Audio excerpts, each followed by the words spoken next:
الوجه الآخر لبسمة بوصيل جريت وراه عشان يتجوزها وعمل لها 3 بريدات. كانت طالبة من عيلة متوسطة من المغرب، طالبة في كلية الطب، وكان كل حلم حياتها إنها تشوف بس تامر حسني، وكانت واحدة من فانزاته وبتحضر كل حفلاته. ولما قررت إنها تتعرف عليه دخلت له في كواليس حفلة كان عاملها في المغرب، ورت له دفتر فيه صور كتير له مكتوب عليها كلام رومانسي زي ما يكون بتقوله إنها مراته في المستقبل. تامر بعد تفكير قرر إنه يرتبط بيها رسمي، راح يتقدم لأهلها اللي كانوا رافضين لأن بنتهم تتجوز قبل ما تخلص تعليمها، خصوصا إن هي كانت في كلية صعبة ومحتاجة كل التركيز في حياتها. وبسمة ضغطت على أهلها إنها ما صدقت إن حلم حياتها هيتحقق. قرروا ان هم يوافقوا. بسمة بوصيل كانت محبة للغناء، تقدر تقول يعني انها كانت مطربة مغمورة، محدش كان يعرفها غير اهلها وكام واحد من بلدها. خلصت على كده. كان تامر حسني كان ليه شروط قبل الجواز، اولا ان هي تنسى خالص الغنى، تهتم بيه وببيتهم الجديد وبالعيال اللي هم لسه هيجيبوهم. وطبعا بسمة بوصيل وافقت وما قالتش لا، وبقى في حياتها 3 حاجات: تامر والبيت والعيال. ولما تامر حسني حس انها وهبت حياتها ليه قرر انه يخليها تعمل حاجه نفسها تعملها. عمل لها فيديو كليب وخلى كل الناس تعرف، هينتج ليها شريط، بس لما لقى الموضوع هيأثر على بيته وقف الحكايه دي. خلفوا في الفتره دي تاليا وأمايا وأدهم 2013 و2015 و2018. اعترفت بسمة لتامر وقالت له انا مش عايزه اغني، لكن كنت بغني عشان اطلع معاك قرب ليك. والحقيقه ان تامر ما أثرش معاها خالص، وعمل لها تامر حسني زي الجن اللي طالع من الفانوس وحقق ليها كل أحلامها. عملت بسمة بوصيل 3 عمليات تجميل في وشها، غيرت وشها وركبت وش تاني، وطبعا ده للأحسن. ولما لقاها مهتمية بالأزياء والموضة فتح لها أكتر من خط أزياء بأرقام كبيرة جدا. الخطوط دي كانت بتدخل لها ملايين، وكل المشاهير بقى يلبسوا من عندها، كمان خلاها الستايل بتاعته. وبعد 11 سنة جواز خلافات هددت البيت، وبالرغم من إنهم انفصلوا في هدوء من غير ما ينشروا غسيلهم قدام الناس، طلعت بسمة وقالت إنها هي سابته بسبب الخيانة. طلعت بسمة بوصيل وقالت إنها سابته بسبب الخيانة، وإنها تحررت من القيود اللي كانت حطتها عليها، وقالت إن كده كده هترجع له. فجأة كده مسكت أبو العيال غسلته ونشرته، وقالت عليه إنه دمرها، إن مراية الحب عامية، وإن حياتها ضاعت بسببه.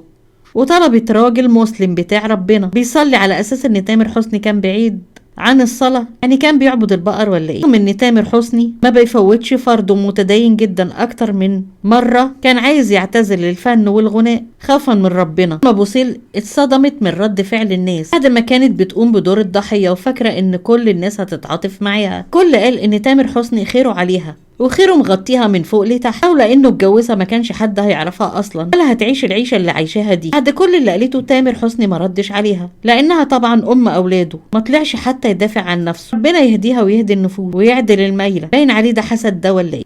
ونحكي قصتهم من الأول ونقول إن بسمة بوصيل كانت أصغر من تامر حسني ب14 سنة. قصة حبهم ابتدت بجواب غرامي وانتهت بطلاق درامي. تامر قال عنها إنها غيورة ومتهورة ولسه سنها صغير بس بيحبها، وبعد الانفصال هي هتفضل أم ولادي وأنا أبوها وأخوها وسندها. إيه نهاية أخلاق. بس البدايات كانت عاملة إزاي؟ كانت قبل الشهرة تامر حسني بيحب بنته وسابته، كانش حيلته حاجه غير الكلام. بعد النجوميه حاولت البنت ترجع له تاني، قال لها بطلنا اللي يعطلنا، وكمل تامر حياته في الاغاني والالحان والكليبات والافلام وتاليف واخراج. وبقى تامر فتى احلام كل البنات، بنات مصر والعرب كله، خاصه بعد فيلم عمر وسلمى. في الوقت ده كانت المغربيه بسمة بوصيل نايمه صاحيه بتحلم بيه، اوضتها مفروشه معرفش تشوف حيطانها من صور تامر حسني اللي موجوده عليها. كانت هوايتها الغنى، الكل كان بيشيدوا بصوتها، فقررت احتراف الغنى عشان توصل لتامر، وقدمت في ستار اكاديمي في 2009 على امل ان هم يستعينوا بتامر حسني في لجنه التحكيم او في اي برايم من البرامات، لكن ما حصلش. وبسمة كسرت الدنيا وطلعت المركز الثاني، اسمها بقى يسمع، لكن فرحتها بالانتصار ما كملتش، كانت ناقصه حته. رجعت بلدها المغرب، عملت اغنيه سنجل وفضلت مستنيه لنص فرصه عشان تقابل نجم الجيل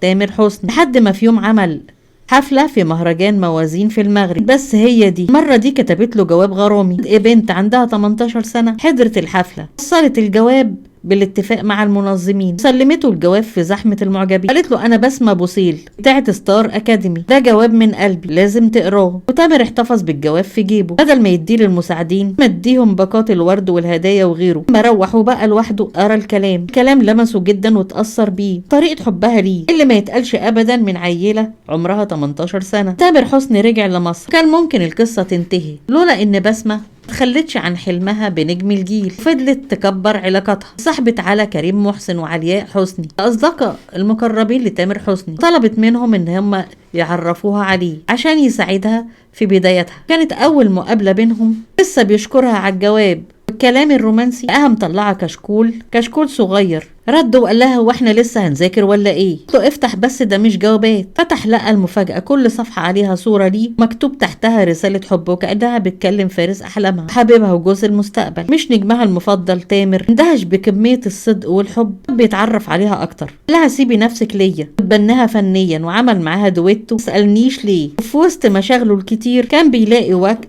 ألف ليها، لحن لها أغاني. كل ما يقرب منها كان بيتورط في حبها أكتر، وفتح لها موضوع الارتباط. كان متخوف من فارق السن 14 سنة، ولكن رد بسمة كانت مرحبة جدا. لها وقتها طاروا من الفرحة وعملوا فرح وزفاف أسري على الضيق كده في 2012. وبسمة اعتزلت الفن والغنى بنفس راضية، وقالت لتامر أنا أصلا ما كنتش داخلة الفن عشان أغني، أنا كنت داخلة عشان أوصل لك، حققت غايتي من الحياة وخلاص. وسابت بلادها وأهلها واستقرت مع تامر حسني في مصر، وأنجبت منه ال3 أطفال زي القمر. وفتح لها بيزنس مشترك لخطوط الأزياء، براند عطور. لكن الشيطان دخل بينهم من مدخل الغيرة، دبت المشاكل والخلافات بينهم في أكتر من مناسبة. تامر رجع الكلام ده كله لسنها الصغير، كان دايما بيحتويها ويستوعبها ويفهمها إنها حبيبته ومراته وأم عياله وشريكته، وكل البنات اللي بيعرفهم صديقات أو شركاء في النجاح، زي زينة ومي عز الدين. المعجبات بيفرضوا نفسهم عليه، أمر لا يتعدى إلا صور، ولكن دايما كانت بتشك فيه. وطول الوقت وذاكرتها الفولاذية لدرجة إن كانت بتبص في كل صورة. البنت دي اللي متصورة معاك في الفرح دي كانت حاضرة في الحفلة من سنتين، في ايه بينك وبينها؟ لحد ما ظهرت البلوجر المغربية جليلة المغربية، وادعت وجود علاقة سابقة وحب بينها وبين تامر حسني من 2011 أثناء زيارته لدبي. فضلت تلمح لحدوث جواز عرفي واستمرار العلاقة بعد ارتباطه ببسمة، وذلك لركوبها الترند لحد ما نالت المراد، ودبت خناقة كبيرة بين تامر حسني ومراته بسمة بوسيل. وبسمة طلعت وكتبت على ستوري في الانستجرام زهقت من الكذب والخيانة والنفاق، أنا وتامر انفصلنا، حضر أوراق الطلاق. من رد وقتها بكل عقلانية وقال لها سلمتي ودانك للشياطين السوشيال ميديا، بس هتفضلي حبيبتي وأم عيالي